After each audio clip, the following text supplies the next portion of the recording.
Hello everyone, तो आज हम बात करने वाले हैं चैप्टर नंबर 2 के बारे में। सिविक्स का चैप्टर नंबर 2 जिसका नाम है डाइवर्सिटी एंड डिस्क्रिमिनेशंस। क्या नाम है इसका?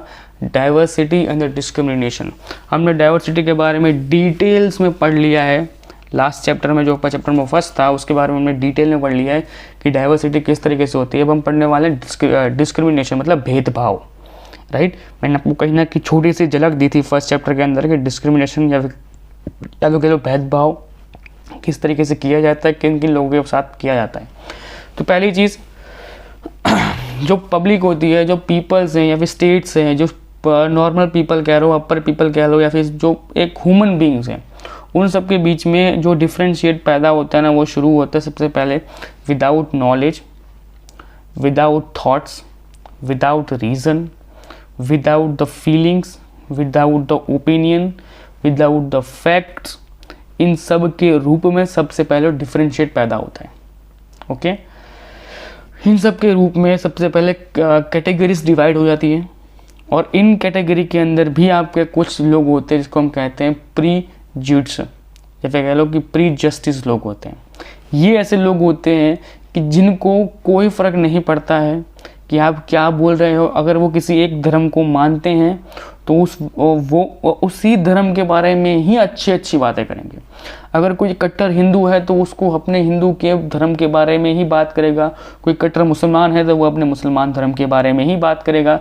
और जितने भी धर्म होंगे, अगर वो उस चीज़ को लेके कुछ ज़्यादा ही पॉसेसिव है और उस चीज़ को लेके ही कट्टर हो चुका है, जो प्रीजुडिस हो चुका है, तो याद रखना उसके लिए दुनिया के अंदर कोई भी दूसरा धर्म या किसी और का ओपिनियन या फिर किसी और के धर्म की नॉलेज या फिर किसी और भी चीज़ को लेके फैक्टेबल बातें उसके दिमाग में नहीं उतरेंगी और वो उस चीज़ को लेके नहीं कुछ समझने की कोशिश भी करेगा। अगले हम बात करते हैं स्टीरियोटाइप पीपल्स। अब याद रखना, जो स्टीरियोटाइप पीपल्स होते हैं वो जनरली या तो एक इंसान होगा या फिर ग्रुप ऑफ पर्सन होगा। राइट, जो हम लोगों ने पहले भी बात की हुई है कि जितने भी जो राइट्स होते हैं ना, ये स्टीरियोटाइप पीपल्स के थ्रू कभी ना कभी हो जाते हैं। किस तरीके से होते हैं कि स्टीरियोटाइप पीपल्स वो लोग होते हैं कि जो फैक्चुअल की बातें या फिर किसी भी धर्म की बातें या फिर कोई भी बातें वो विदाउट नॉलेज या विदाउट एजुकेशन करते हैं। राइट, अगर मैं तुमसे कुछ कह रहा हूँ आज, अगर मैं आपको समझा रहा हूँ तो उसके पीछे रीज़न है। उसका रीज़न क्या है कि मुझे ये चीज़ें आती है तो मैं आपको समझा सकता हूँ ना चीज़ें। अगर मैं आपको वो चीज़ समझा नहीं सकता हूँ उसका मतलब मेरे पास उसका नॉलेज नहीं है।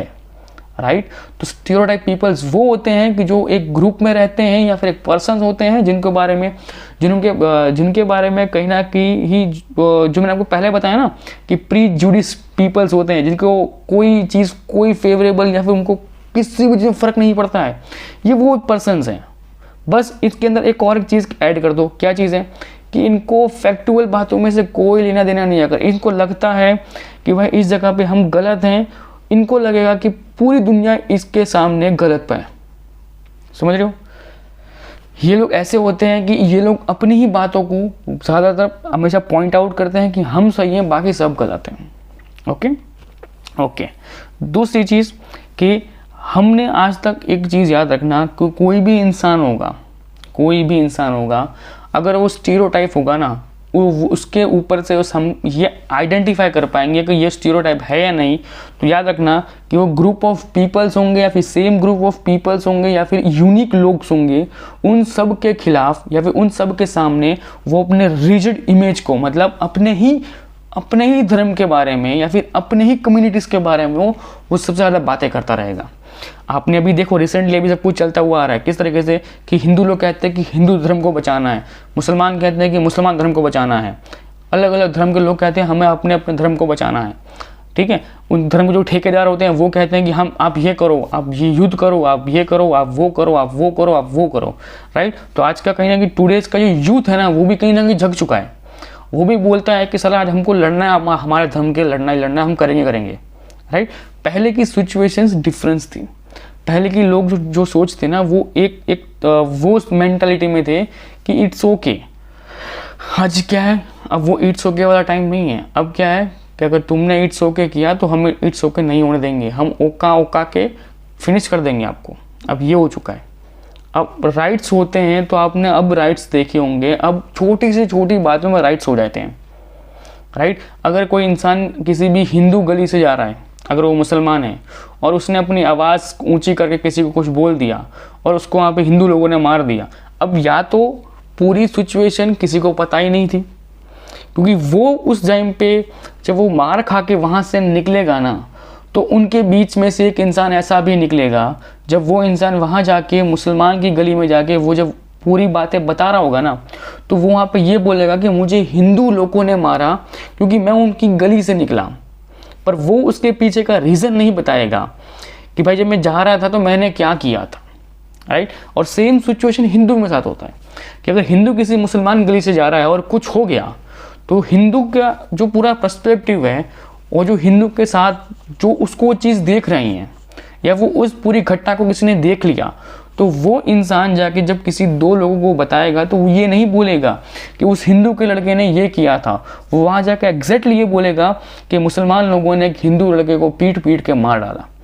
और इतना ही होने के बाद पूरी की पूरी सिचुएशन अलग हो जाती है और पूरी की पूरी सिचुएशन आउट ऑफ कंट्रोल होकर राइट्स होते हैं। यही चीज़ें होती हैं कि जब आप रिजिड इमेज के होते हो या फिर रिजिड एक धर्म को लेकर बैठ चुके होते हो कि इसके बारे में आपको इसके अलावा आपको और कुछ चीज़ें सूझती नहीं हैं। बट मैं ये बोलूँगा कि अगर आपके पास प्रॉपर नॉलेज है, प्रॉपर एजुकेशन है, तो पहले उस बात की जड़ तक जाओ। अगर आपको लगता है कि आपकी जो बात है या फिर जो आपने ये पूरा डिस्कशन हुआ है या फिर इसमें जो कुछ भी कहा गया है वो सच है, तो उड़ा दो, तो लड़ लो, मना नहीं कर रहा हूँ कोई। बट अगर उस चीज़ में आपको लगता है कि नहीं ये फैक्चुअल बात है और इसके अंदर हमारे ही इंसान या फिर हमारे ही लड़के की गलती है, ठीक है। मिर्ज़ापुर में एक डायलॉग है, अगर आपने मिर्ज़ापुर सीरीज़ देखी है तो याद रखना कि वो कहता है कि आपका बच्चा सी है, ठीक है, बट जो मुन्ना त्रिपाठी होते हैं वो क्या कहते हैं कि वो है, उससे फ़र्क नहीं पड़ता है, वो हमारा बेटा है ना, वो इम्पॉर्टेंट है। समझ रहे हो?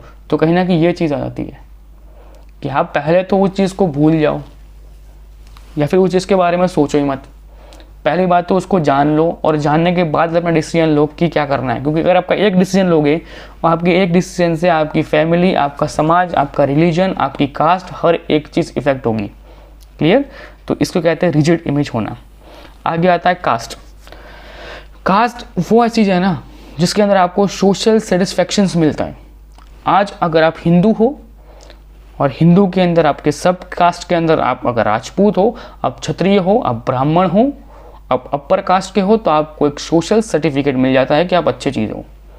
अगर आप नीचे आते हो तो आप अपने स्टेटस के हिसाब से आप उसके अंदर डिस्क्रिप्शन करते हो, आप डिवाइडेशन करते हो कि अब हम ये करेंगे, अब हम ये करेंगे, अब ये करेंगे, अब हम ऐसे रहेंगे, राइट। तो कहीं ना कहीं जो कास्ट होती है वो सोशली आपको एक ट्रेडिशनल हेरिटेज देती है, आपको एक स्टेटस देती है जिसके अंदर आपका कॉस्ट्यूम, आपका लॉ, आपका रिलीजन्स, आपका हिंदू धर्म के लॉ, आपके मुसलमान धर्म के लॉ, आपके जैनिज़्म के लॉ, आपके बुद्धिज़्म के लॉ, आपके कैथलिक्स या फिर ऑक्सीडेंट के लॉ, जिन के सब के लॉ होते हैं, खुद के अपने अपने धर्म के लॉस बना रखे हैं, आप उसके अधीन रहते हो। ओके, अब आते आगे। तो आगे क्या होता है, तो वो जो हिंदू धर्म है उसको हमने 4 प्रकार में डिवाइड किया है, ठीक है। उसको 4 प्रकार में किस तरीके डिवाइड किया है, तो सबसे पहला जो पार्ट आता है आपका आता है नेमली द ब्राह्मण्स, फिर आपका आता है क्षत्रिय, फिर आपका आता है वैश्य और चौथा आपका आता है शूद्र कास्ट। तो हिंदू धर्म को इस तरीके से हमने 4 सब कॉन्टिनेंट्स के अंदर या फिर 4 सब पॉइंट्स के अंदर इसको डिवाइड किया है। मुसलमान के अंदर भी शिया सुन्नी आते हैं और हिंदू के अंदर भी इस तरीके से 4 प्रकार है, ब्राह्मण, क्षत्रिय, वैश्य, शूद्र, राइट। तो इस तरीके से हिंदू धर्म को भी डिवाइड किया जाता है। अब जैसे कि हीमयान, महायान भी आपका महावीर स्वामी के अंदर बौद्ध धर्म में चलता है। तो हर एक धर्म के अंदर खुद के अलग अलग पार्ट्स होते हैं, राइट। जैसे पंजाबी लोग होते हैं तो पंजाबी में 2 3 4 प्रकार के अलग अलग पंजाबी होते हैं, राइट। तो वो सब कुछ चलता है। तो इस तरीके से हर एक धर्म के अंदर खुद के इंडिविजुअल चीज़ें आपकी और अभी डिटेल्स में चलती हैं, ठीक है। आपका अगला पॉइंट आता है महारो। क्या है महारो? अब महारो इस आपको पढ़ना इसलिए इम्पॉर्टेंट है क्योंकि ये वन ऑफ द इंडिया का सबसे लार्जेस्ट शेड्यूल कास्ट महाराष्ट्र का ग्रुप है। महारो वो आपके इंडिया के अंदर शेड्यूल कास्ट एससी का महाराष्ट्र के अंदर सबसे बड़ा ग्रुप है। इससे बड़ा एसटी का या फिर एससी का ग्रुप कोई महाराष्ट्र के अंदर या फिर पूरे इंडिया के अंदर कहीं एग्जिस्ट नहीं करता है, राइट। इनकी जो जाति है वो कौन सी है, तो अतिवाही, क्या नाम कैसे होते हैं, अंतविवाही इंडोग्रोमेंस, इसको हम लोग कहते हैं अंतविवाही कास्ट या फिर अंतविवाही जाति।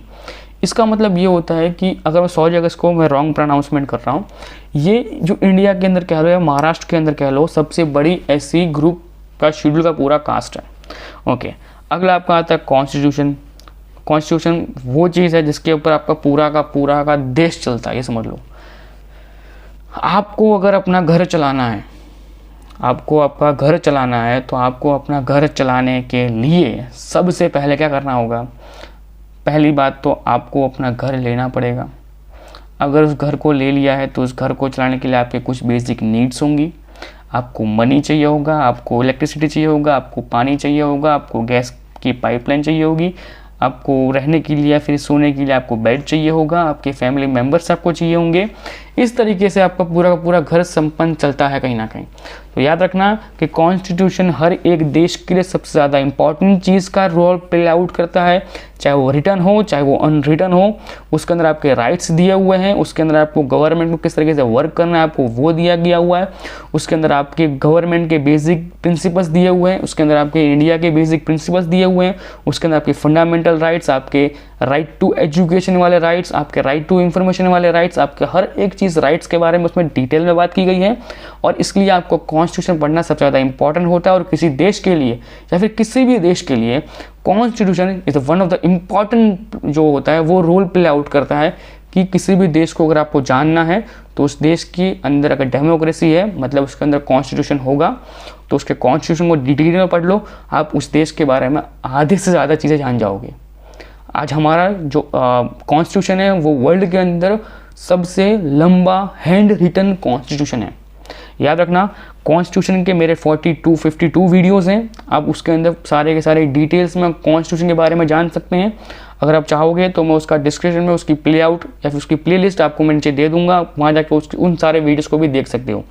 याद रखना, वो मेरे चैनल के सबसे पहले वीडियोस थे और उनको मैंने बहुत अच्छे से बनाया हुआ है। और उनको तो मैंने इस तरीके से नहीं, उनको मैंने एज ए ब्लैक बोर्ड के ऊपर समझाया हुआ है। क्लियर? ओके, तो समझ में आ चुका था कि भाई गवर्नमेंट को चलाने के लिए कॉन्स्टिट्यूशन बहुत कंपलसरी है। ओके, दूसरी चीज़, आप कैसे रहते हो, आप क्या बोलते हो, आप क्या खाते हो, आप क्या पहनते हो, आप कैसे ज़िंदगी जीते हो, ये सारी चीज़ें आपकी डिपेंड करती हैं आपका हिस्टोरिकल बैकग्राउंड।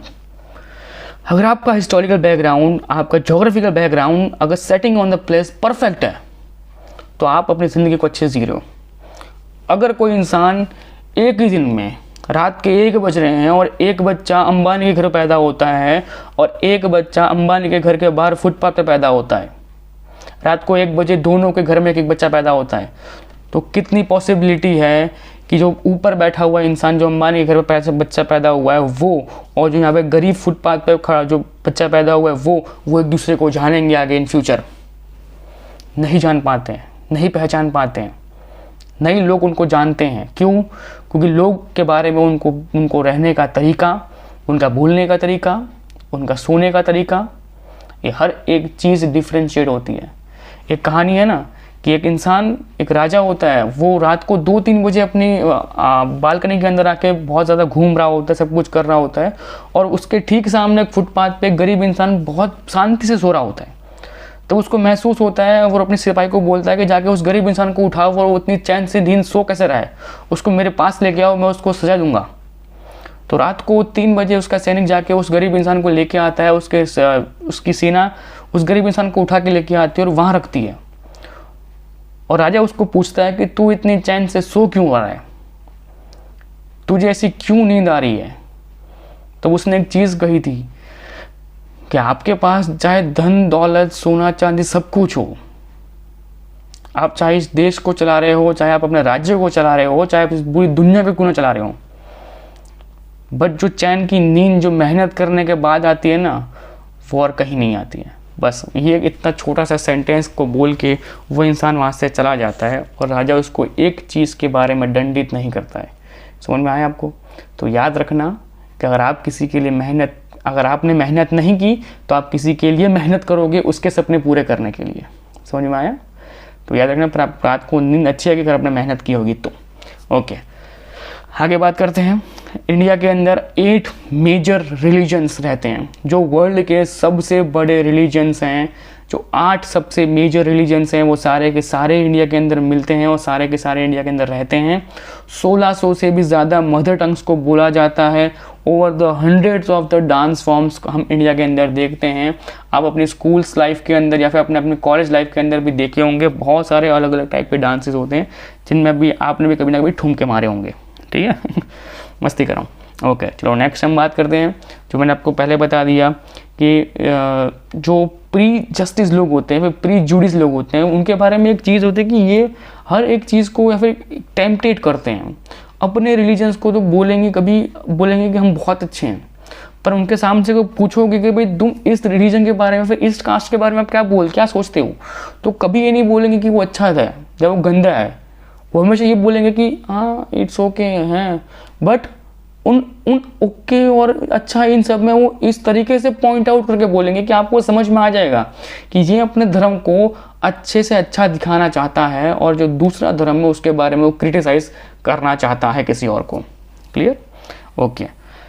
अगला पॉइंट आता है कि जो स्टीरियोटाइप पीपल्स होते हैं वो पर्टिकुलरली पॉजिटिव नेगेटिव इमेजिन के ऊपर चलते हैं। अगर वो किसी चीज़ को लेके पॉजिटिव है तो चाहे पूरी दुनिया नेगेटिव हो जाए तो वो पॉजिटिव ही सोचेगा, और किसी चीज़ को लेके वो नेगेटिव है तो याद रखना वो इंसान पूरी दुनिया पॉजिटिव हो जाए तो वो नेगेटिव रहेगा।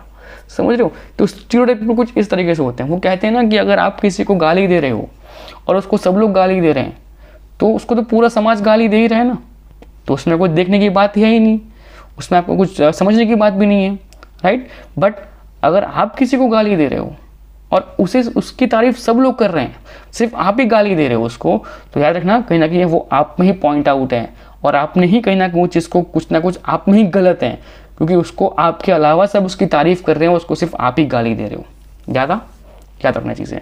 तो इस टाइप के स्टीरियोटाइप पीपल से उनसे दूर रहना है और आपको अपने मेंटालिस्ट को अलग अलग डेवलप करना है। Okay clear? मैंने आपको बता दिया कि स्टीरियोटाइप पीपल्स के कारण डिस्क्रिमिनेशन का सबसे ज़्यादा प्रिविलेज खड़ा होता है। राइट्स के बारे में उनको पता चलता नहीं है, उनके राइट्स के बारे में इंटरफेयर किया जाता है और उनको रिजल्ट के रूप में क्या होता है तो डिस्क्रिमिनेशन होता है, और लोग अपने बारे में ज़्यादा कुछ डिस्कस नहीं करते हैं या फिर ज़्यादा कुछ उसके बारे में सोचते नहीं हैं। अब डिस्क्रिमिनेशन ऐसे तो हो गया, और किस जगह पर डिस्क्रिमिनेशन हो सकता है? तो जहाँ पे लोग काम करते हैं उनका ऑक्यूपेशंस होता है, उस जगह पे जब काम कर रहे होते हैं तो वहाँ पे भी एक डिस्क्रिमिनेशन होता है। फिर वहाँ पे डिफरेंशिएट होता है कि भाई वो अपर कास्ट के होते हैं, लोअर कास्ट के होते हैं, एक यहाँ पे सब कुछ डिफरेंशिएट होता है। ठीक है, एक बात याद रखना, सब कुछ शुरू होता है ना अपर कास्ट लोअर कास्ट का, इसके अंदर जो लोअर कास्ट के पब्लिक थे ना उनको कहा गया अनटचेबिलिटीज़, कि भाई उनको छूना नहीं है, उनसे दूर रहना है, उनको हमसे अलग रखना है, उनको जो वर्किंग प्लेसेस हैं वो हमसे अलग होना चाहिए, उनको हमारे साथ बैठने देना नहीं है, उनको हमारे साथ चलने देना नहीं है, हम जिस जगह पे काम कर रहे हैं उस ऑफिस से उनको बाहर बिठाना है। अगर बच्चे हैं तो उन बच्चों के लिए उनका अलग से पूरा का पूरा रहने खाने का इंतज़ाम अलग से करना है, और वो लोग क्लास के बाहर बैठेंगे। तो ये सारी चीज़ें आपको पहले प्री हिस्ट्री के अंदर आपको जानने को मिल जाएंगी। जैसे कि one of the biggest example जो हमारे पास है वो अम्बेडकर जी का है, कि अम्बेडकर जी के साथ ये सब कुछ सारी चीज़ें ऐसी हुई थी कि जब वो स्कूल जाते थे तो उनके स्कूल के जो टीचर्स थे वो उनको अलग बिठाते थे, उनको क्लास के बाहर बिठाते। जब वो किसी क्वेश्चन पूछते थे कि सर अगर ऐसा तो वो उनके टीचर्स उनको ये कहते थे कि तू तो दलित है, तू क्या कर लेगा, तुझसे कुछ नहीं हो पाएगा। तो जस्ट इमेजिन करके देखो कि ये सिचुएशन कैसे होगी। अगर छोटा सा बच्चा है, आप उसके दिमाग में बचपन से डालते जा रहे हो कि तू कुछ नहीं कर सकता, तो कुछ नहीं कर सकता। क्यों नहीं कर सकता है? क्योंकि तू उस जाति के लायक में, तू उस एक जाति में पैदा हो चुका है जिससे तू उसमें कुछ नहीं कर सकता है। क्यों नहीं कर सकता है भाई? कर सकता है, और उन्होंने करके दिखाया, राइट। तो ये बहुत बड़ी बात होती है। और उन जो पीपल्स होते हैं जिनसे हम डिस्टेंस मेंटेन करने को कहते हैं, वो कहते हैं, उससे हम लोग क्या कहते हैं, उसको हम कहते हैं दलित्स। क्या कहते हैं? दलित। क्लियर? ओके। अब होता यह है कि बहुत सालों के बाद जब वुमेन्स लोग होते हैं, जो दलित वुमेन्स थी, उन्होंने डिमांड किया कि भाई हमको अदर जो कास्टिस है उनसे हमको इक्वालिटी मिलाओ, हमको उनके समकक्ष हमको इक्वालिटीज़ दो। तो उसके लिए जब इंडिपेंडेंस होने के बाद जब डॉक्टर आम्बेडकर जी ने पूरा का पूरा, देखो कहीं ना कहीं हम लोग डॉक्टर आम्बेडकर जी को फादर ऑफ द कॉन्स्टिट्यूशन कहते हैं कि बंधारण के पिता कौन है, तो वे डॉक्टर आम्बेडकर जी कहते हैं। क्यों? क्योंकि उन्होंने कॉन्स्टिट्यूशन को इस तरीके से कंसिडर किया, इस तरीके से उसने उन्होंने बनाया कि भाई पूरे के पूरे लोगों को इक्वल में रख दिया, और कहीं ना कहीं जो ST SC कास्ट थी उनको थोड़ा प्रिविलेज मिला कि उन लोग अपने आप से ज़िंदगी के अंदर चल सकें। अब जो ये अनामत वाला पॉइंट है, ये आपको लाइफ में बहुत जगह पे आपको आज भी फेस आउट करना पड़ेगा। हमने उस टाइम पे इसको लाइमलाइट में लाके उस समाज के लोगों को हमने आगे कर दिया था, बट आज की डेट में उन समाजों के अंदर भी बहुत चीज़ें लोग आगे बढ़ चुकी हैं। तो मेरे हिसाब से तो मेरा ये ओपिनियन है कि जो लोग इस कैटेगरी के अंदर फ़ायदा उठा रहे हैं, मतलब जो लोग अपनी ज़िंदगी के अंदर वेल सेटल्ड हैं, वो इन चीज़ों का उपयोग करके किसी और ज़रूरतमंद को ठेस ना पहुँचाए। समझ में आ रहा है कि जिसको ज़रूरत है ना लिटरली इस कोटे की, उसको उस कोटे का सदुपयोग करने दें। बाकी जो लोग अपनी लाइफ में अपने प्रिविलेज के ऊपर अपनी ज़िंदगी जी रहे हैं ना, वो लोग इन चीज़ों का ज़्यादा उपयोग ना करें तो ज़्यादा बेटर रहेगा, जिससे कि वो अपने ही समाज के लोगों को आगे बढ़ने में खुद मोटिवेट कर पा रहे हैं, राइट। बट वो ऐसा करते नहीं हैं, वो खुद की सीट भी दे रहे हैं, वो खुद की सीट तो खा ही रहे हैं और किसी और की सीट भी खाते हो जाते हैं, राइट। तो ये पूरा का पूरा इस तरीके से पॉइंट आउट होता है। बट आपको लाइफ में इतना याद रखना कि जो आम्बेडकर जी थे वो फादर ऑफ द कॉन्स्टिट्यूशन को कहा जाता था। क्यों? क्योंकि उन्होंने इक्वल लॉ को इम्प्लीमेंट करवाया था, जिसके अंदर उन्होंने दलित लोग को, दलित वुमेंस को, या कोई भी सारी जितनी भी नात थी उन सबको इक्वल उन लोगों ने कर दिया था। अब इनके बारे में मैंने आपको बता चुका हूँ। अब आता है आपका मेन पॉइंट जो कि है प्रीलिम्बस। अब प्रीलिम्बस के बारे में मैं आपको पहले ही बता चुका हूँ कि वो समरी है पूरे कॉन्स्टिट्यूशन की है, ठीक है, जिसके अंदर आपका लिखा हुआ है we the peoples, for the peoples वाला आपको याद होगा, liberty, equality, fraternity in the Constitutional Assembly. This is the 26th day of the November 1949. Hardest and appointed and extract, सब कुछ जो डिटेल में मैंने कॉन्स्टिट्यूशन ऑलरेडी आपको मैंने कवर अप कर दिया है, तो मैं इतना कुछ आपको नहीं बोलूँगा, पर आपको इतना शॉर्ट फॉर्म में याद रखना है कि preamble means the at present of the summary which we have written on the front page of the constitution. Constitution के फ्रंट पेज के ऊपर सबसे पहले प्रीएम्बल लिखा हुआ है। उस प्रीएम्बल में कहीं ना कहीं शॉर्ट फॉर्म में आपको बता दिया गया है कि जो पूरा का पूरा आगे का बंधारण है वो पब्लिक के लिए है, पब्लिक के द्वारा है और पब्लिक को समर्पित किया जाता है, और इसके ऊपर पब्लिक हमेशा इम्प्लीमेंट करेंगी और इसको हमेशा ध्यान में रख के ही चलेंगी। ओके आगे एक पॉइंट आता है, जो डॉक्टर आम्बेडकर जी की जो राइटिंग स्पीच थी, जो कुछ भी था, उसमें उन लोगों ने एक इंसिडेंस को एक डिफाइन किया था, और वो इंसिडेंट ऐसा था कि डॉक्टर आम्बेडकर जी को एक जगह से दूसरी जगह जाना था, तो वो रेलवे स्टेशन पे जाते हैं और जब वहाँ पे जाके वो टिकट वगैरह पे लेके सब कुछ वहाँ पे बैठे होते हैं, और जब उनको टिकट लेने के बाद जो उनकी बारी आती है, जब उनसे उनकी जाति पूछता है तो उनको रिफ्यूज़ किया जाता है कि आप अगर इस कास्ट के हो तो फिर मैं आपके लिए कोई चीज़ भी सेवा मैं आपको नहीं कर सकता हूँ, मैं आपके लिए साथ में आपके साथ रहूँगा ज़रूर, बट मैं आपके लिए कोई एंटरटेनमेंट, मतलब मैं आपको कोई भी सुविधा दे सकता नहीं हूँ। अगर आप इस कास्ट के नहीं होते तो मैं आपको सुविधा दे सकता था, अदरवाइज़ आप इस कास्ट के हो तो मैं आपको सुविधा नहीं दे सकता हूँ। आप अपने खुद से जा सकते हैं, ना मैं आपको ट्रेन में बैठने को परमिशन भी मैं आपको नहीं दे सकता।